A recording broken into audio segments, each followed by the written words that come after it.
Over 1,700 new millionaires are created every single day in the US alone, and more than double that across the globe. They're people from all walks of life, most of them people just like you and I.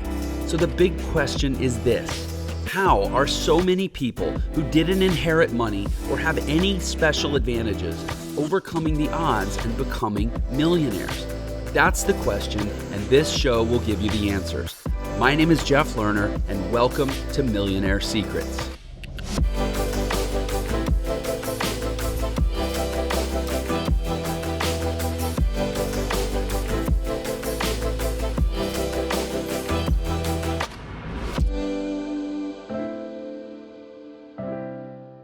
Welcome to another episode of Millionaire Secrets. Jeff Lerner, excited to be back with you. As always, today I am joined by a luminary figure who doesn't need a ton of introduction if you're in the digital marketing, entrepreneurial influencer space.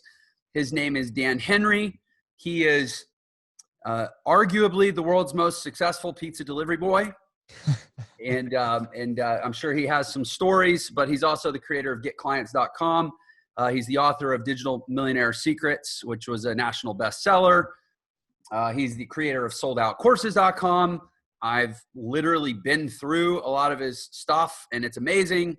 And I'm just thrilled and grateful to have him on Millionaire Secrets. Dan, welcome to the show. Hey, man. How you doing? I couldn't be better. I was telling you, man, I'm chilling at the Wynn in Las Vegas, which is literally our home away from home. We come here at least once. We're actually trying to be here twice a month.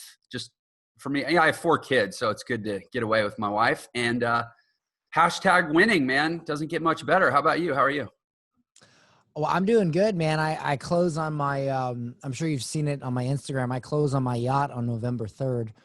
And I'm just like so super excited. It's funny because Perry Belcher asked me to speak at War Room. Mm-hmm. So we're literally going to close on, as long as everything goes well and there's no issues, but we're going to close on the boat and immediately head over to Galveston, Texas, and then rent a car and go up to Austin for the event. So it's going to be pretty cool, man. I'm excited. That sounds amazing. And you'll have to tell Houston hi for me. That's my hometown. Okay. You're going to be passing through. And congratulations on obtaining not just a boat, but a yacht. Yeah, it's a 60-foot luxury catamaran yacht with a full-time liveaboard crew, private chef, captain. I definitely did not envision that when I was delivering pizza. Yeah, you've come a long way from slinging pizzas.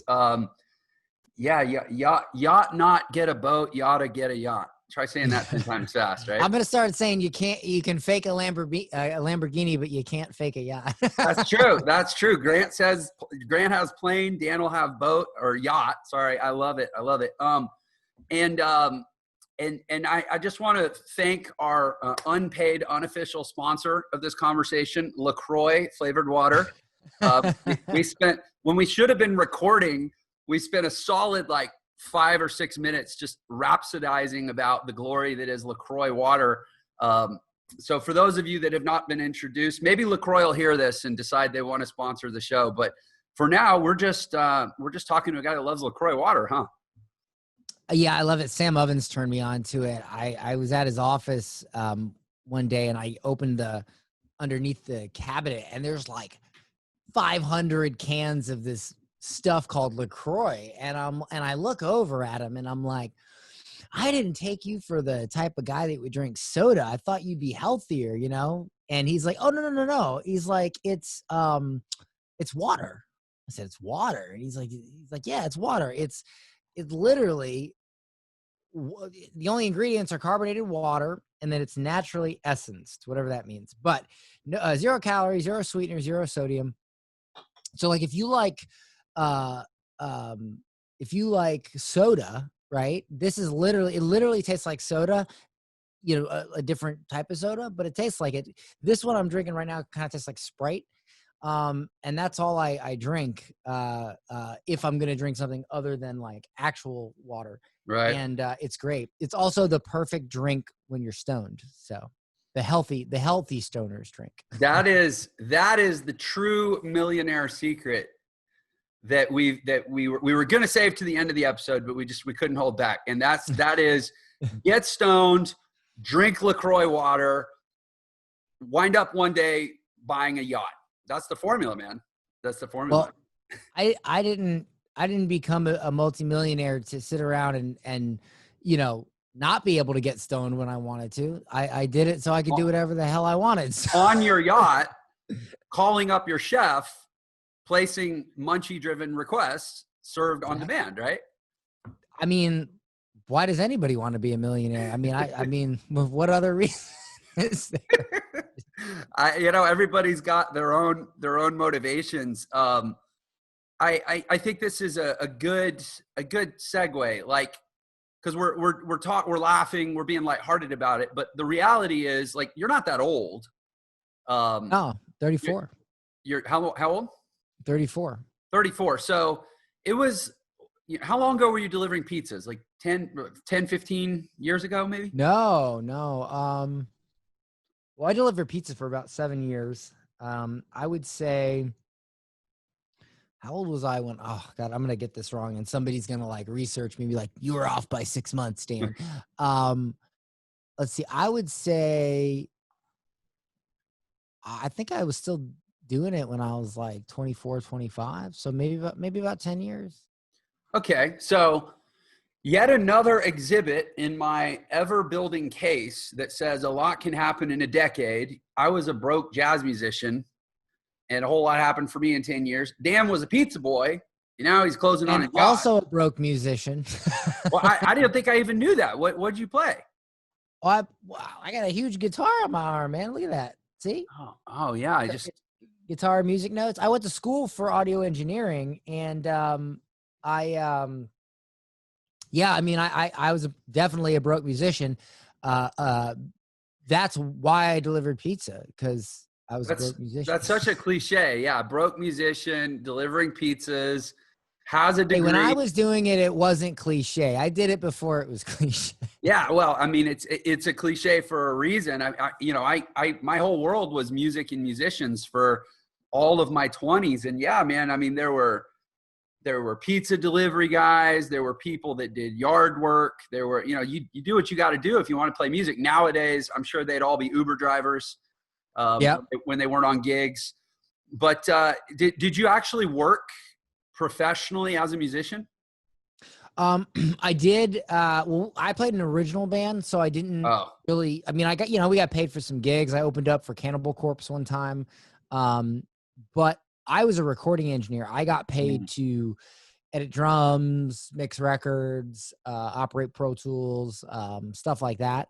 Plus, I had. That's actually, ironically, this led to my first, the seed that grew into the 8-figure business that I have today was actually being a musician, funny enough.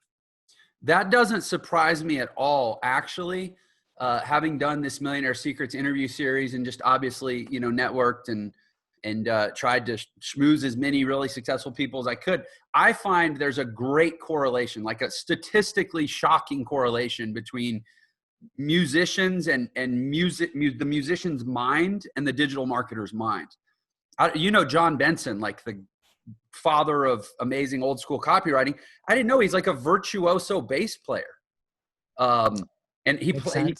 Yeah, I interviewed him, and he sent me a video the next day of him like nailing these Rush covers, like Geddy Lee, who's like one of the sickest bass players ever. I mean, Benson was nailing Geddy Lee's bass lines. He's amazing. Do you want to know my theory on why that is, on why a lot of musicians? I would love to hear it. I have my own, but I want yours. Okay, here's mine. So it's because musicians understand one core concept that most entrepreneurs don't. And that is, if you want to get good at something, you just have to practice.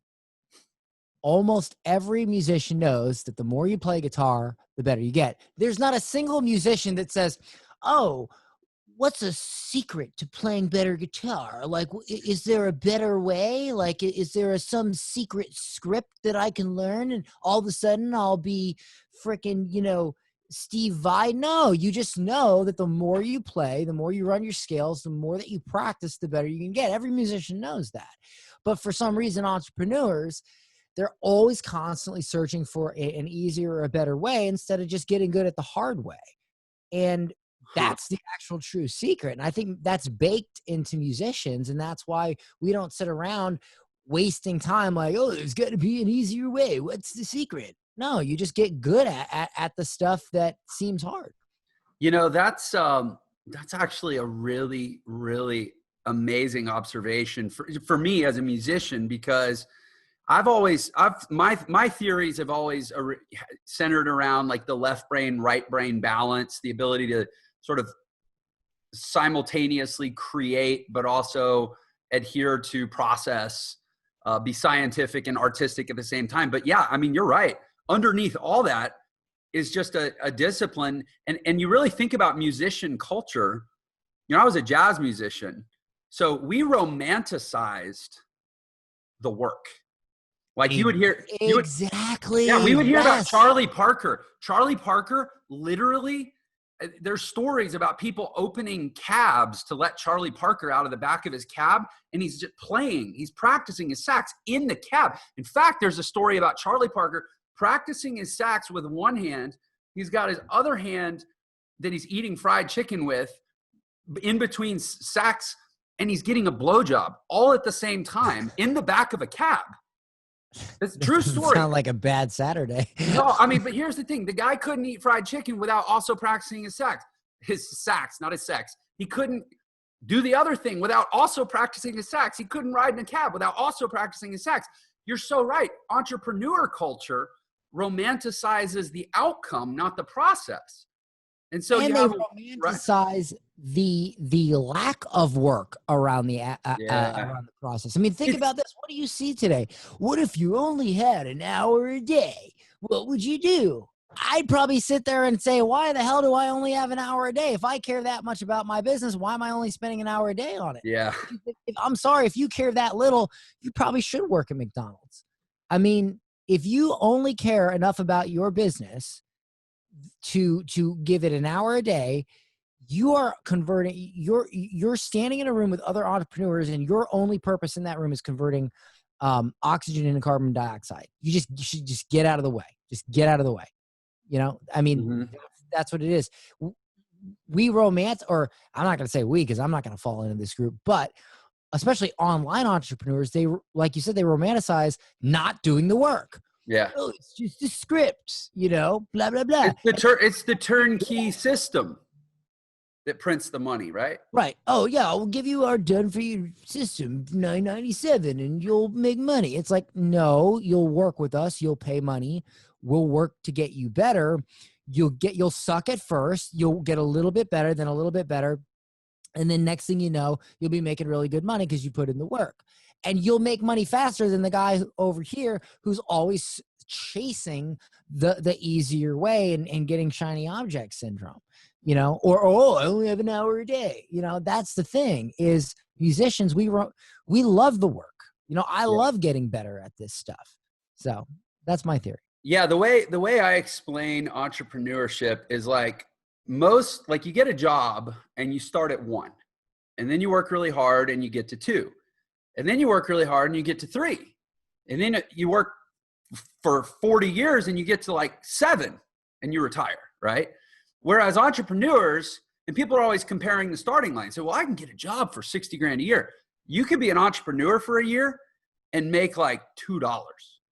Like you start at like 0.001 for purposes of the analogy.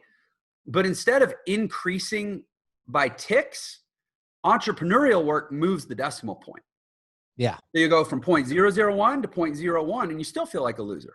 Then you go to 0.1 and you still feel like a loser. Then you go to 1 and you're like, oh, this is where I would have been if I just started a job. But then you go to 11, or I guess 10. Then you go to 100. Then you go to 1,000, and 7 ticks in, you're at 1,000,000, and the other guy's still at 7. Exactly. It's completely different curve, completely different psychology, completely different mindset. By the way, to your point, that's a whole lot like how learning an instrument is, because you suck for a long time. Exactly. But look, if everybody thought that way, then when I wanted to order a pizza, there'd be nobody to deliver it. So, That's true. I mean, the world, my father always said the world needs ditch diggers too. And I believe everybody has the potential to be successful, but not everybody deserves success. Because if all you're ever doing is what's the easy way to make money, you don't deserve it, brah. You don't deserve it. The word deserve, of or from, serve. To Right. serve from. What place are you serving from? That's what you deserve. Correct. And if you're serving from your own lazy self-interest, you don't deserve shit. Yeah, I agree. Absolutely. So, and you know what's funny, man? I mean, even at a linguistic level, I mean, you've used 4 or 5 really poignant words. You said deserve. You talked about practice. You've said a few others that are like, this is the same shit I say all the time. It's the same stuff. Sam Ovens, I'm sure, says the same stuff. All the people that we learned from and the people that they learned from and the people that they learned from, there's only like 10 words in the whole language that you have to really, really understand to be a very good entrepreneur. And it's like discipline. It's like persistence. It's like mindset, enthusiasm, right? I mean, and yet, to your point, so let me ask you. Sorry, I'm kind of veering into the ethereal here, but whatever. I go where the thoughts take me. Do you think that you could go sit down with?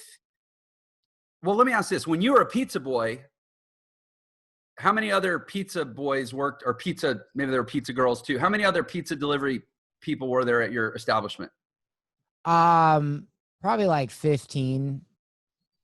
Do you think I worked at the chains, so we had a lot. Okay, so do you think you could have gone to any one of those other 15 guys? If you now went back in time and could talk to all 15 of those pizza guys, do you think that there are any of them, to your point about anyone can, but not everyone will, are there any of them that would have been prohibited by some sort of circumstance from doing exactly what you've done? The only circumstance that would have prohibited them from doing it is their mindset and work ethic. That's it. Yeah, and I don't know if do we consider, I guess those are circumstances, but they're like internally generated circumstances, right? No, nobody had 2 broken arms and 2 broken legs and was blind. No. Right, like no tongue and no ability to speak or think. Right. Yeah. Well, here's the funny thing. I used to have a really bad time speaking. I used to stutter my words. And you can hear it sometimes come out. I used to stutter my words, and I used to say the same thing 3 times in a row.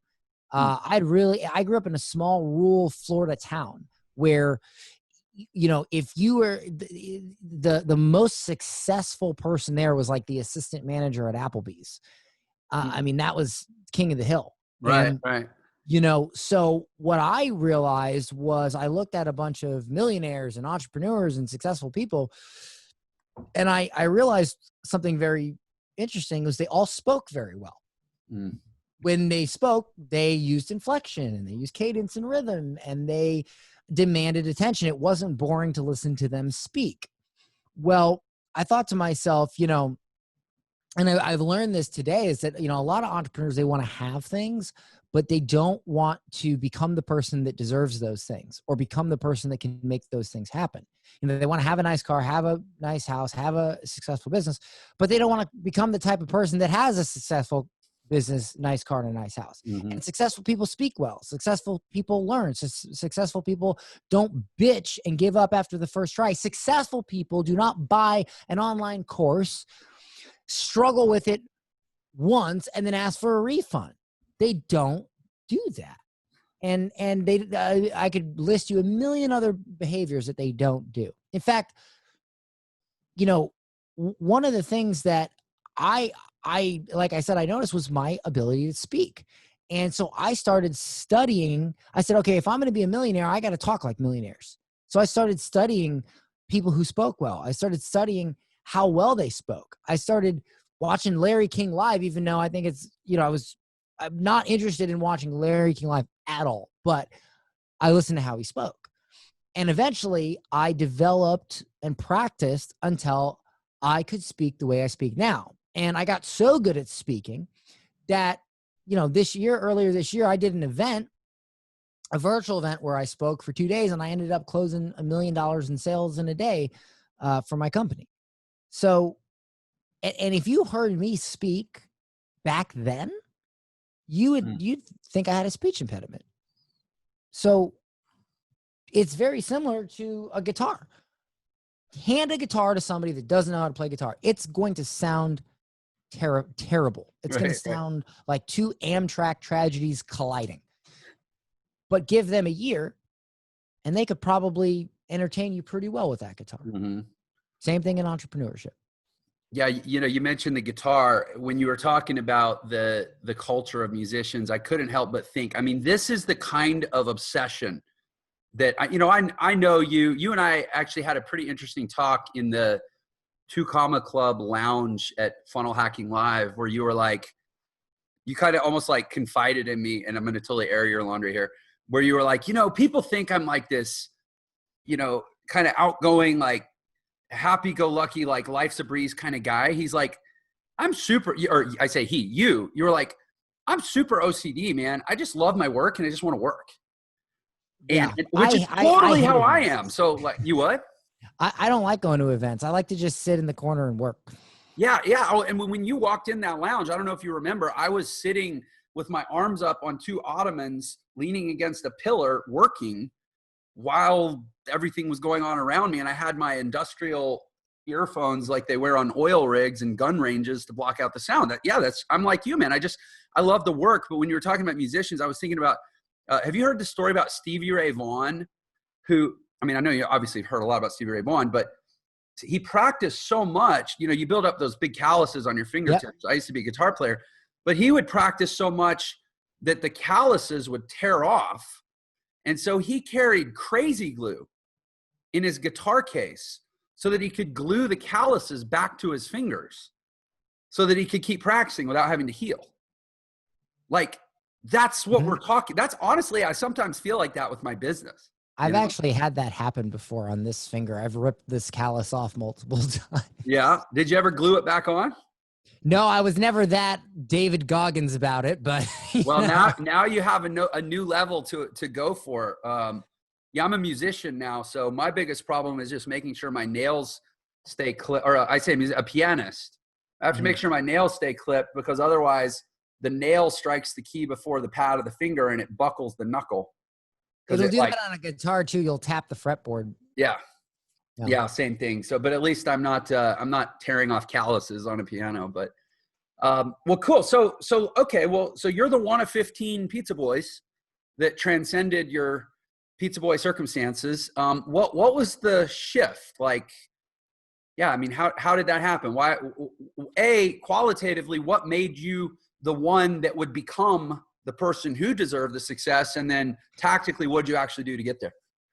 Yeah. So great question. And this will show you that even a dumb guy, my friends literally call me they say, you're the dumbest smart guy I know. Because this was so dumb. If you think that I'm smart and you have to be smart to be a millionaire, wait till you hear this story. So I'm in college and I'm, trying to pay my way through college. And by the way, just so you understand, I was so bad at living on my own and taking care of myself that my first time cooking, I cooked myself chicken and I thought I could cook it medium rare. And I ended up getting sick because I cooked. Yeah, that's so dumb guys can be smart or can be successful too. So I'm in college and I talk about this in my book. I ended up paying my way through college because I was getting screen share, sort of like Zoom sessions for $50 a piece, teaching people how to use their home recording software.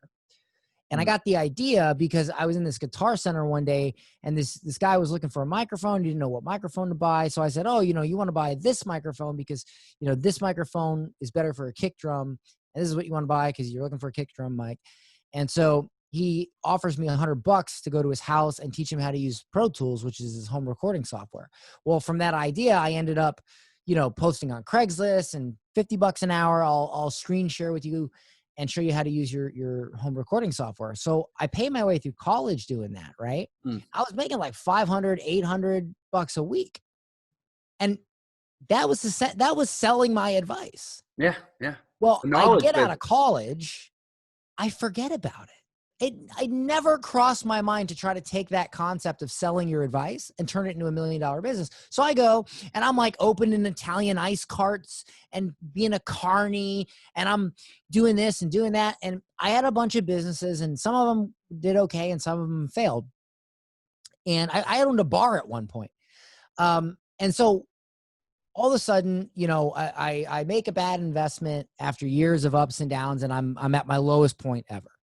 Well, then that's when I start learning digital marketing, and I do that for a while. I create a digital marketing agency. I do pretty well with that. Not great, but well.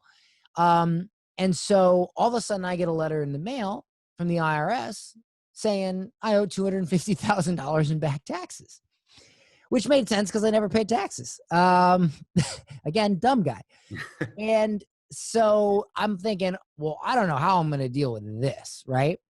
So at the time, my wife at the time, she's like, hey, you do marketing for other, businesses. You have like a marketing agency, right? I mean, that's what you do. And I'm like, yeah. And she's like, well, why don't you just teach other people how to do it? They're always asking you how to do it. Why don't you like charge money and like create a course or something? And I'm like, okay, that's interesting. I did that back in college. I kind of messed around with that. So I go and I look up some articles online. And I find that, there's people making freaking $200,000 launching an online course. And I'm like, all right, well, this is my only shot. So I go and do it, and I make $100,000 my very first month. And I'm like, well, I'm an idiot because I did this back in college, and this whole time I could have been working on this, becoming better at this. I missed a whole decade. So I make $100,000 the first month, and I go, well, that's it. This is what I'm going to do. So over the next 4 months, I hit $1 million. Get the 2 Comma Club award, and all that. Couple years later, I get 2 or 3 years later, whatever it is, I get the 8-figure award. From hitting 8 figures. Hit $1 million in a month, and then eventually I had $1 million day, and it's just crazy. Now I'm buying this yacht and just the real estate, and it's crazy how it just spiraled, and it all was back. It's essentially the same thing I did back in college, which is crazy to me. So after I made about 8 million doing that, I wrote a book called Millionaire Secrets, and it became a Wall Street Journal bestseller. I stopped teaching what I used to teach, which is the marketing agency stuff. And I started teaching how to sell your advice, because I became more passionate about teaching, because I would see these other people out there trying to figure out a business to build, or they would try to create a coaching program, an online course, something like that. And they were making so many mistakes I already made and figured out. I was like, I need to help these people. And so I created a coaching program on that. You mentioned sold out courses. It's actually called Digital Millionaire Coaching now. Okay.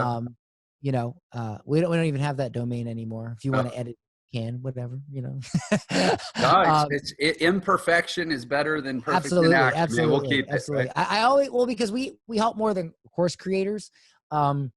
We help coaches and mastermind owners. And so I kind of, we did well with courses, but I wanted to expand and help more people. So we changed the name, but it's been going great. I mean, our people get amazing results, and it's just been a journey. And I mean, that's the tactical is ultimately what could you sell that has zero cost of goods that people are willing to pay a premium price for? And that is simply advice. Yeah. It's like, I mean, think about a professor. The professor's not actually the one collecting the money, but Harvard is basically leveraging the advice of their professors, which costs them $80,000 a year to deliver because they got to pay the professor, and they sell it for $60,000 a year to 12,000 students per Right. year selling advice. Yeah, it's crazy. And you don't have to sell your own advice. You can sell other. Look at masterclass.com. Look at what they do. You don't have to, it doesn't have to be your advice. It could be other. Like I remember I had a conversation with somebody one time and they said, Dan, I don't think I could do this business. I have no skills. I have a regular 9 to 5. How can I do this? And I give them several examples of people in their same position that made tons of money, they're clients of mine. But then I said, listen, there is somebody out there who has made $1 million teaching how to use Microsoft Excel. There's somebody out there who's made $1 million teaching how to jump rope. Do you know how to jump rope? Do you know how to use Excel? Do you know how to use PowerPoint? And even if the answer was no, go learn it. I mean, what the heck? And then I said, let me ask you this. What's something you're passionate about? And he says, I'm passionate about writing, but I'm not a very good writer. I said, okay, well, what's to prevent you from reaching out, paying 10 really good writers, or not even paying them, just maybe asking them if they'll do it for free, interviewing them, a really good, extensive interview, right?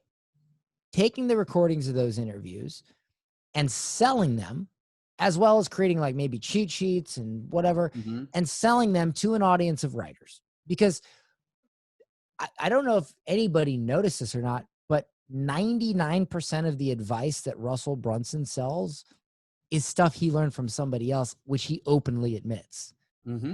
So what's to prevent you from doing the same thing?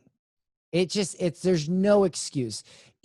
Selling information is in my opinion, from the experience I've had, the fastest and leanest and most profitable way to become a millionaire, selling information. Yeah, I honestly, I couldn't agree more. I mean, if I divide my life into before I had money and since I've made money, it's pretty much when I decided to act as if I agreed with exactly what you just said. It was like, I'm going to go into the knowledge business. And first I'll be an affiliate for training programs. And then I'll be an agency that provides services based on knowledge that I acquired and leverages other fulfillment specialists to do it. Like I wasn't the guru in how to get a business to rank on the map. And then I started an education company it's the same thing. I totally agree with you. And I was so drawn to it because I had just gotten my ass kicked trying to sell the opposite, which was sandwiches on a plate with a franchise restaurant, 2 of them. And I lost $500,000 and, is a debacle. I couldn't agree with you more. And in the digital economy, I'm sure you run into this challenge too. It's got to the old school, my grandpa was raised in the Depression and he taught me that, it's basically what you're saying sounds too good to be true. So it must be, there ain't no free lunch or what, all these adages. Like, I feel like there's a whole new world. And in this new world, to your point, every ditch digger has the opportunity to get out of the ditch. But it's like people are essentially self-selecting to stay in the ditch based on willful ignorance about what's actually happening in the new world. And so, my mission is to try to wake people up, flip the switch, right? And I have my battles with that. I'm curious, I'm sure you do too. Like, how do you help people understand that what you're saying isn't too good to be true? It's just evolution. Well, first thing I would ask is, was your grandfather a millionaire? Yeah, because fair point. I mean, if he wasn't, then why would you? Do you take fitness advice from the fat guy in the gym, or do you take it from the fit guy? Yeah, take it from the fit guy. You may love your grandfather. Your grandfather may be a great person, but if you don't take money advice from a poor person, and that may sound harsh, but you don't. I mean, I don't know what else to say. But the thing about it is that everybody, generations and the way you make money change. Like, for instance, in the 80s, there was like that whole Silicon Valley rush. And, almost decade to decade, but really more generation to generation, there are different ways to make money. Did you know at one point the people that were the richest were people that made swords? There Mhm. were people that became rich from selling land, and and you go way, way, way back. I mean, that's like going back to a millionaire from 200 years ago who was a slave trader and Yeah. being like, how do you make money? Oh, you trade slaves. Fast forward to today. Do you think that advice is still relevant? So what makes you think that your grandfather's advice from 2 generations ago is relevant to the way it is now, to the way people make money now? It just isn't.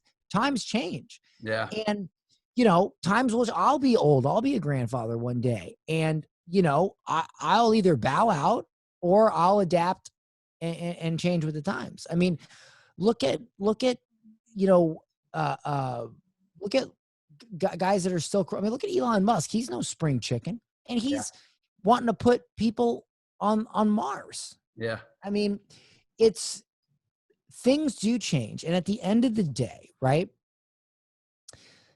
You do, you do your due diligence. And this is why, Warren Buffett said, never invest in anything you don't understand. That's why, like, when people join my program to learn how to sell their advice, 99% of the people that join have already read this book. Yeah. They read the book, or they watch our free training or whatever, but they read the book and they go, okay, I get it. I understand it. There's some awesome stuff in here that will get me started, and I get it. And, they understand it. And then they go and when they consider our program, they make an educated decision because now they understand it. We don't just bring any Tom, Dick, or Harry on the phone and say, hey, invest in our program. So, understanding it is the first step, but you can't understand anything if you immediately discount it because it sounds too good to be true. And I'll tell you this, it takes a lot of work to do this stuff. It is not easy. And I always say to people, look, it's not easy. It's hard. If it were easy, you wouldn't need to buy my program. You wouldn't need to work with me. You wouldn't need to become a client. The reason you're becoming a client is because it's hard. It's profitable. It's rewarding, but it's hard. That's why you need my help. I don't go the route of,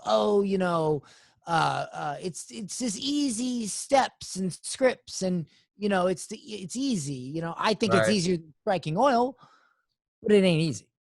That's why you need my help. That's what I say. Yeah. I love that. I love baking the challenge essentially into the offer. Like, look, I'm not selling you easy. I'm selling you on the basis of hard.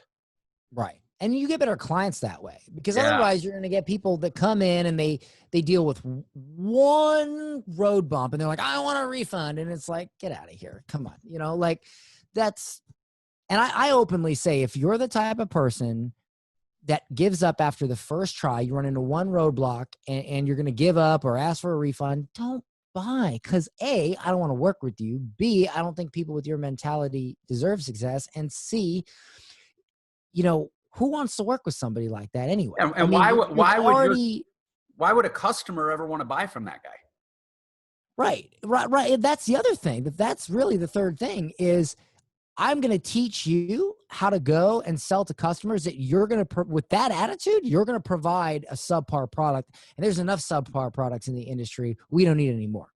So if you're that type of person, I'm not giving you my superpowers. Mm-hmm. You would not be responsible with them. Yeah, exactly. And I'm glad you called it what it is, because there's a window of time here. And this is, why did I start this podcast?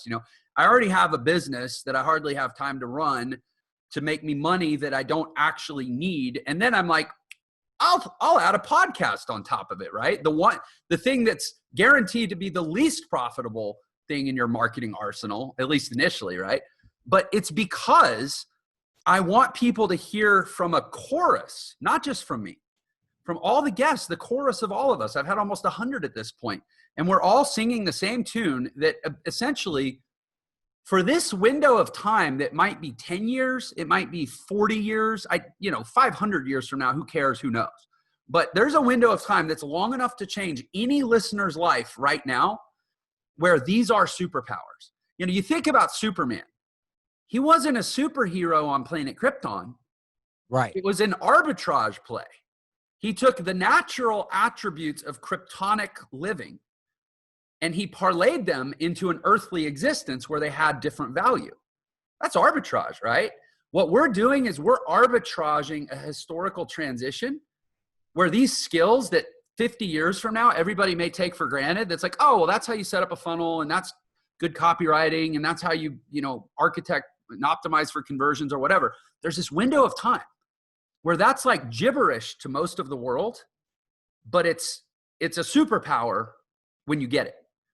And that's the opportunity here. Like, I promise, if you're listening to this, buy Dan's stuff, buy my stuff, buy whoever's stuff, but don't pass up on the opportunity to develop legitimate superpowers that for the next 20 years can take you from delivering pizzas to buying a yacht, or being a broke musician on a couch to staying in, one of the most expensive rooms at the Wynn, like whatever. And God, it's not all about money, but it's also not about money. And anyway, so I'm that's my view on it, is like, how do we just open people's eyes to the fact that you have like a fucking opportunity to inherit a superpower right now if you'll get out of your own way. Well, would you allow me to perhaps offer a perspective that may actually answer that question? Yeah, that's why I posed the question. All right, so think about this. If you're going to defend someone in court, what do you have to do first? Builds a case that they're innocent? You got to go to law school, right? Oh, well, yeah. If you're going to operate on somebody, if you're going to be a surgeon and operate, what do you got to do?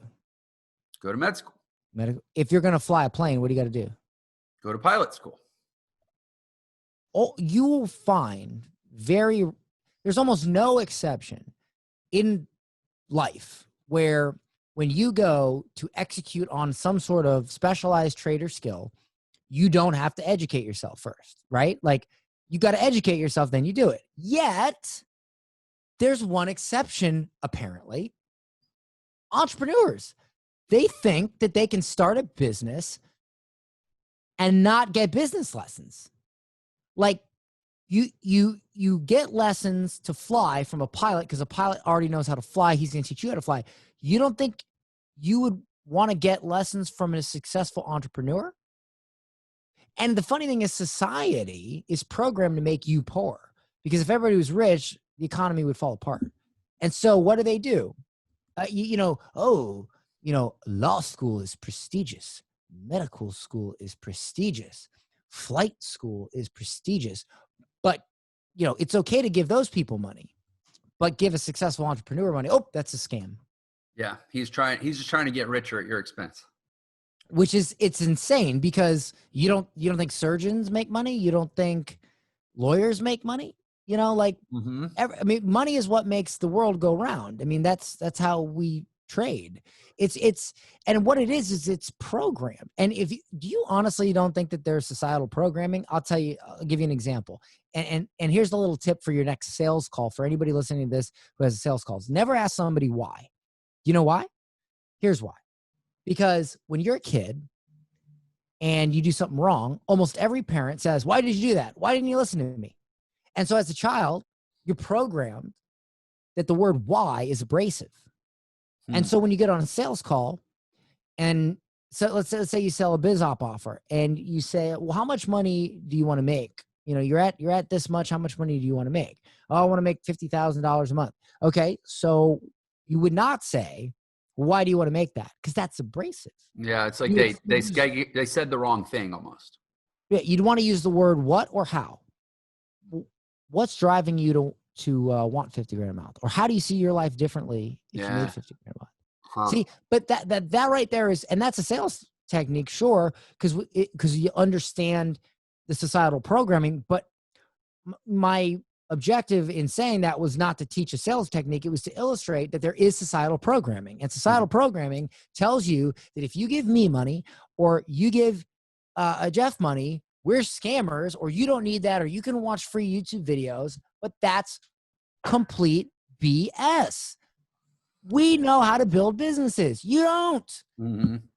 And Yeah, we went through blood, sweat, and tears to know that. You don't think that's worth something? yeah. Well, and you mentioned, medical school is a really interesting parallel, because one of the things that I hear is like, and I'm sure you hear this too, is like, oh, well, if you're so rich, why don't you just give it, tell everyone what to do for free? And why do you charge? Because that's why we're rich. But yeah, because we practice good entrepreneurial principles, which is ask for value, right. Money for value or whatever. But also, you want to learn from the guy that gives everything away for free?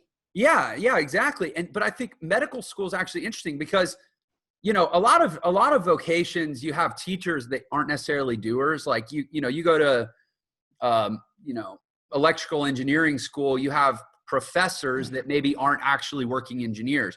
But you can't go to medical school and learn from people unless they're actually doctors. And you can't learn flight school. Yeah, you got to learn pilot from pilot. You got to learn surgery from surgeons and so forth. But nobody says to a doctor who teaches at a medical school, well, if you're so successful, why are you teaching? Because there's reasons why people want to do this other thing. They want to monetize what they know in a different way. They want to architect something different they can do with their time that maybe they don't have to be hunched over to do it. Like people have reasons, right? And not only that, but it's fundamentally human. Yeah. One of our prime directives, besides eat, piss, sleep, is to pass on knowledge, is to pass on what we know. Why do you teach your son how to talk? Why do you teach your kid about life? Because it's just what humans do. When you learn something, you teach it, you pass it on. Plus, one of the best ways to become better at something is to teach it. And the reason I teach is because I made a lot of mistakes and I went through a lot of pain. And when you pay me to teach you how to do stuff, you're paying to not have to experience those same mistakes and that pain in order to accomplish the same goal. And that's it. I teach so that others don't have to experience the pain I experienced in figuring this out. And just like anything, there's a price tag on that, And especially when you teach business, that's like saying, well, if you're so good at business, why are you charging to teach business? I want to start a business. So my first question is, well, are you going to give your advice away for free? Right. No. Well, then why do you expect me to? Mm-hmm. Yeah. And you're right. It really is the great, you reach a level where the way you get better is teaching. Like exactly. It's the best form of experiential learning. It's forcing you to take all these concepts and tactics and ideas that you've kind of assembled into your own framework for operations, but to have to repackage them and translate them into your own language and your own presentation that actually inspires and instructs other people, forces you to know it better. You're right. It's the natural evolution of mastery. You apprentice. There you go. That there is exactly right. The natural evolution of mastery is teaching. Look, if anybody here is watching, you want to know how to learn faster, this is a little technique I use. Let's say you grab a book, right? And you're learning something new and you don't quite understand it, or you really want it to sink in. Grab the book, take a bobblehead doll as such. I got my little Darth Vader here. Set the bobblehead doll on the desk. Read what you're going to read. Set the book down and teach it to the bobblehead doll. And you might say, well, I'm not qualified to teach it because I just read it. Well, yeah, I get that, but that's why it's a bobblehead doll. You're not standing in front of a stage of people. But the art of teaching it allows it sinks into your brain more. There are statistics that show that when you hear something, you retain this much of it. When you write it down, you retain this much. When you say it out loud, you retain this much. And when you teach it, you retain this much. And every time I teach something, I get a little bit better at not only teaching it, but actually understanding it and implementing it myself. And I learn new, and most of my discoveries and my original stuff comes from me being on the coaching calls with my clients. You know, I don't ever want to not do that, because that's where I get all my juice. That's where I get a more vast I mean, think about this. If all I did was work on my business, I would be pretty limited in my knowledge, but I get to work on tons of different businesses. Yeah. And that makes me better at what I do. Yeah. And you know, the amazing thing about the world today, and I'm saying this from direct experience, because, you know, people ask what I did when I got started, because much like you, I had what's perceived as a very quick result. You know, I started affiliate marketing in December of 2008, and I was, you know, whatever XYZ income level by like April or May of 2009. Like, it was a very fast, quote, fast result. But one of the big reasons that I credit for that result is because everything I learned, I turned around and I made a YouTube video teaching it on a channel.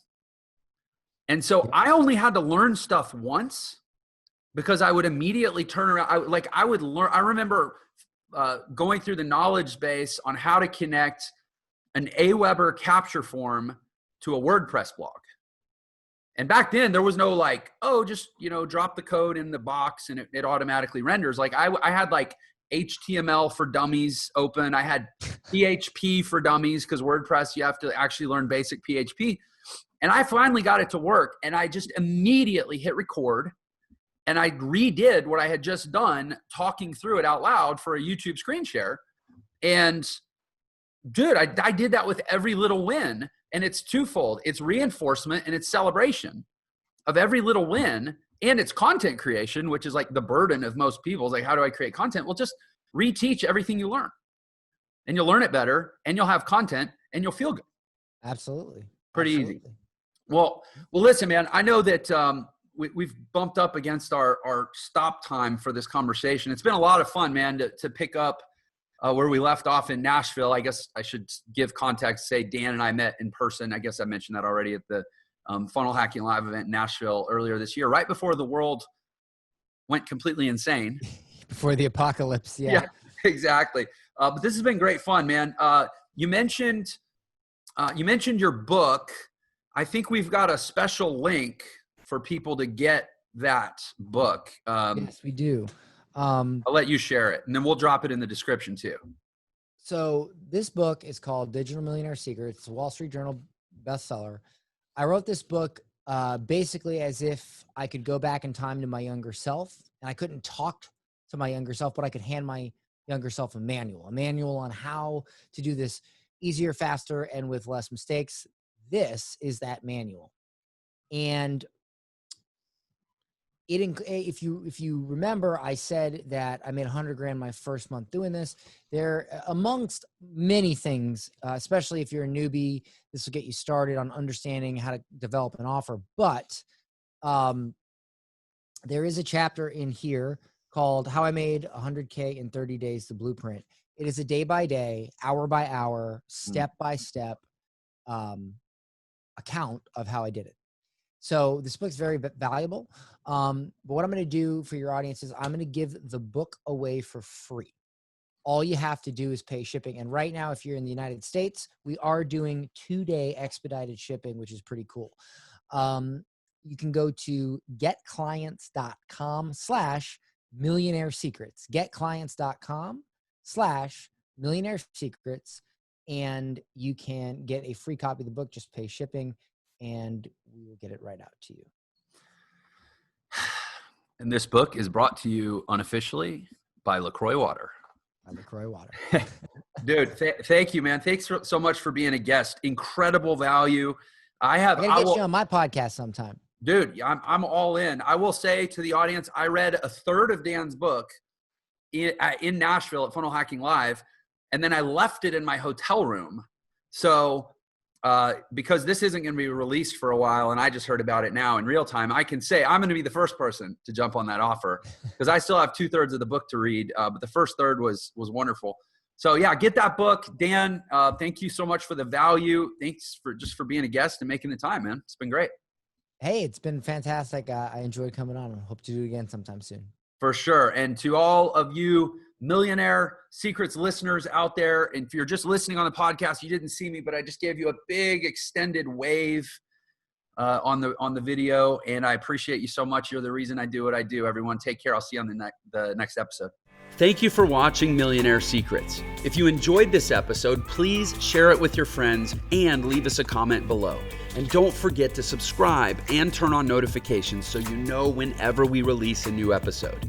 Also, if you want to learn the fastest way to become a millionaire in the new economy, click the link in the description below to claim your free copy of my book, The Millionaire Shortcut. And don't forget, Millionaire Secrets is available on all the major podcast platforms as well. Subscribe wherever you listen to podcasts so you can listen on the go. Thanks for watching.